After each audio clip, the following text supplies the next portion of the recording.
You just closed on a solid rental house. Cash flow is fine. The tenant is reliable. And then you walk into that kitchen. Outdated cabinets, laminate counters, builder-grade everything. Your contractor friend says the same thing every investor hears. Spend $40,000 to $50,000, modernize the kitchen and baths, and push the rent. Force the value up because that is the smart move. Most people treat that upgrade like free money. The real math shows something completely different. This upgrade can quietly destroy your returns for the next 20 years.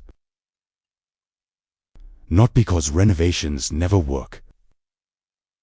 Because the way most investors calculate the win leads out the layers that actually decide your wealth. Before we run any numbers, let us level the playing field. We will use a typical US single-family investment property purchased for $285,000. This sits below the recent median sales price of houses sold in the United States, which runs in the low 400,000s. For long-term inflation, we use a 3% annual assumption. This is consistent with the long-run consumer price index tracked by the Bureau of Labor Statistics. For stock market opportunity cost, we look at the S&P 500 as a historical average annual return of about 10% nominal, or 7% after inflation. Under IRS rules, major residential improvements are depreciated over 27 years, not written off in year 1. According to IRS publication 527, we will use a national rental vacancy rate of 7% as our backdrop. For property taxes, we assume a realistic national mid-range of 1.05%. And we will place our illustrative households in a 24% federal marginal tax bracket. If your property is cheaper or more expensive, simply scale every dollar. The structure of the math does not change. The mistake is the same at $200,000 as it is at $500,000. Most people miss that this decision is not really about granite versus laminate. It is about capital allocation under uncertainty. And that is not your fault. Almost every real estate video, contractor pitch, and spreadsheet trains you to celebrate the rent pump. They want you to completely ignore the full cost stack, so let us present a choice that looks right. Because on the surface, it really does look right. You own the $285,000 rental. Current rent is $1,875 a month. Market comp suggests $2,275 after a full kitchen and bath refresh. That is a $400 monthly left, or $4,800 a year. The quote comes in at $48,500 for a mid-range kitchen and bath package. This includes new cabinets, quartz counters, stainless appliances, flooring, paint, and lighting. This figure is realistic and sits right between a minor and major remodel in recent national cost surveys. Now, property managers nationwide use a very simple renovation hour formula. They divide the annual rent increase by the renovation cost. 4,800 divided by 48,500 is about 9.9%. That looks highly competitive. A 9.9% cash yield on the improvement capital feels like an absolute win. You also hear the classic appreciation story. Higher rent supports higher net operating income. Higher NOI at a 6.5% cap rate can add tens of thousands to appraised value. You force equity and attract a stronger tenant. You reduce days on market and cut vacancy risk.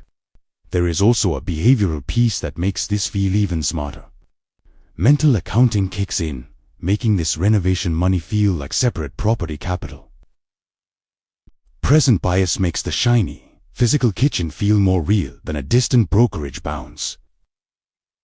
And loss aversion makes you fear leaving rent on the table more than you fear a silent opportunity cost. So the conventional choice is clear. Write the check, modernize the unit, and call it disciplined investing. On a one-line or walk calculation, it looks incredibly responsible, but here is what changes the whole calculation. Layer 1. The all-in capital cost is not $48,500 during a full kitchen and bath job. That unit is typically offline for 2 to 3 months. 2.5 months of vacancy is about $4,688 of lost income. Add permits, contingency overruns, and delivery, and your true cash outlay lands near $56,000 capital 100. The same rent lift is only about 8.5%.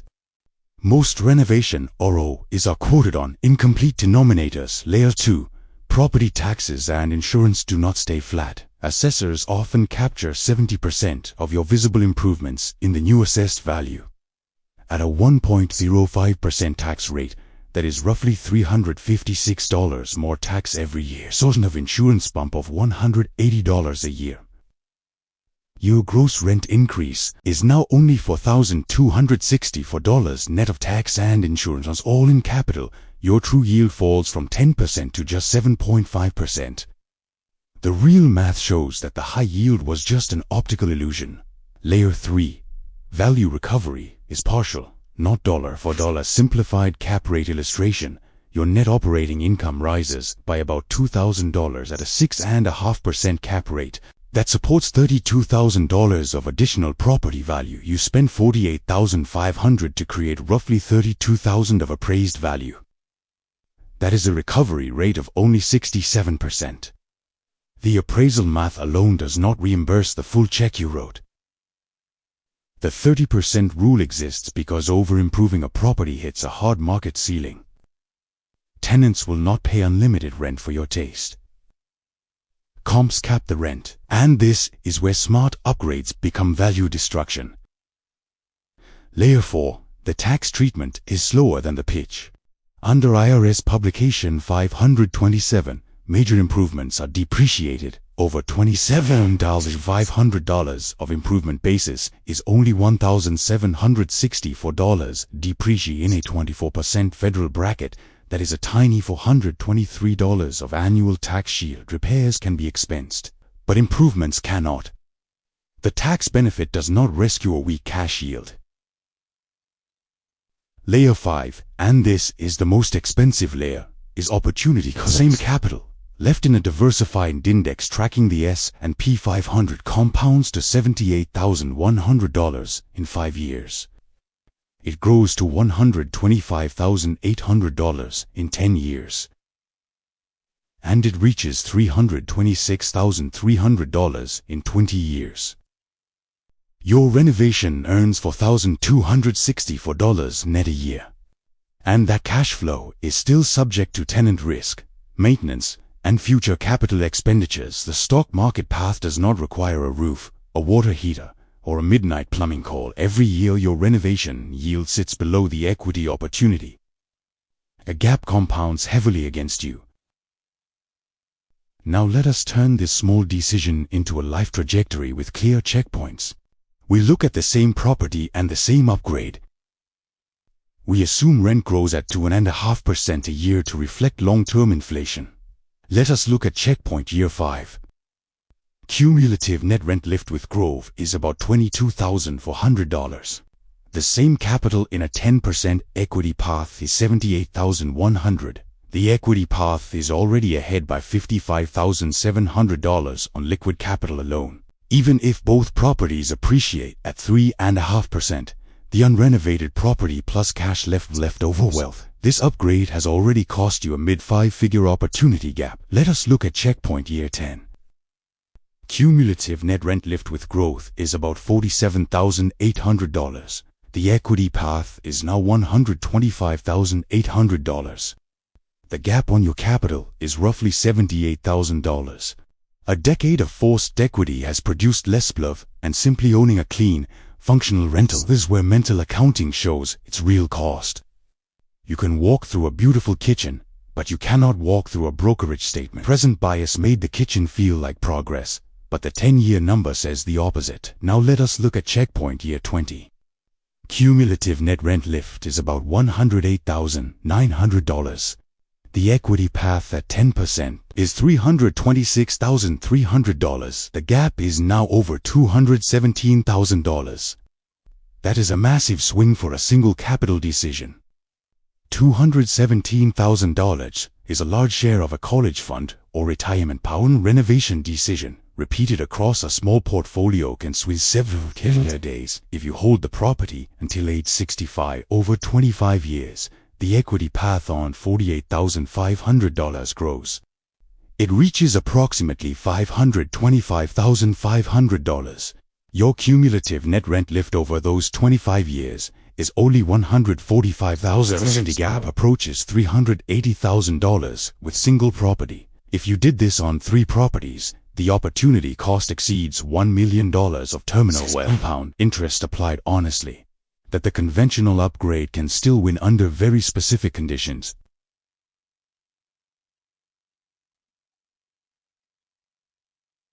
And when a modest capital spend produces a double-digit cash-on-cash return, it wins when you bought at a discount that already priced in the work.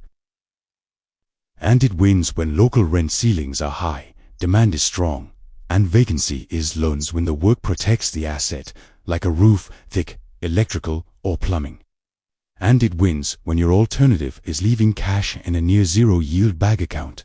That the conventional choice loses heavily when you put luxury finishes in a workforce rental neighborhood, or when the project is sold to you on gross rent bumps without modeling tax and vacancy. Every dollar that enters a property has to beat its next best use. Real estate wealth is built by buying correctly and allocating capital with rigor. Force equity is only real when it exceeds your opportunity cost. Most people miss that the kitchen is not the investment. The capital is the investment. The kitchen is just one possible container for it. Run the full stack of math before you write the check. That single habit will protect more returns than any countertop upgrade ever will.